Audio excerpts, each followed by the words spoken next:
In September of 1979, a guy named Tyrone, who was a Rolling 60s Crip, was supposed to fight a guy from a gang called 90 because of a dispute they had gotten into over a girl. The fight was supposed to take place after school. During school, the Rolling 60s and the A-Trays had heard about the fight and all decided to go.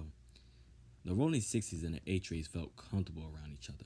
They all knew each other and were all friends, so they knew nothing was going to happen. And plus, the fight was only supposed to be a fight, and then both men would settle their beefs. But prior to that, the guy from 90 was being recruited by the hood, but wasn't yet a member of a gang. So then the fight started to happen, and as the fight went on, Tyrone got the best of him and ended up winning. So the guy from 90 gets embarrassed and humiliated, and then goes around the corner and gets a gun and tells a guy named Fatty move, and shoots Tyrone once in the chest and then in the head. Then shoots another guy named Bogar in the stomach. He was also a Rolling 60s Crip. So after all that happened, Tyrone's brother, who was the leader of the Rolling 60s at the time, came into the A-Trace hood and asked for the shooter because that's all they wanted. And plus, they was cool with the A-Trace, so they wasn't tripping.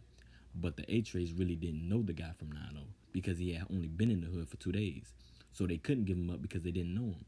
The Rolling 60s took that as a sign that they wasn't going to give him up. So then they all planned a big meeting to talk about it. All of the Rolling 60s and the A-Trays were all going to meet in the park and talk. But then that all led to a big gang fight. They started fighting each other, calling each other names and disrespecting each other's hood. Then the police came with the police helicopter and ran everybody off.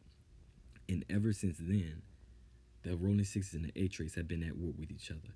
Even today, the war still rages on.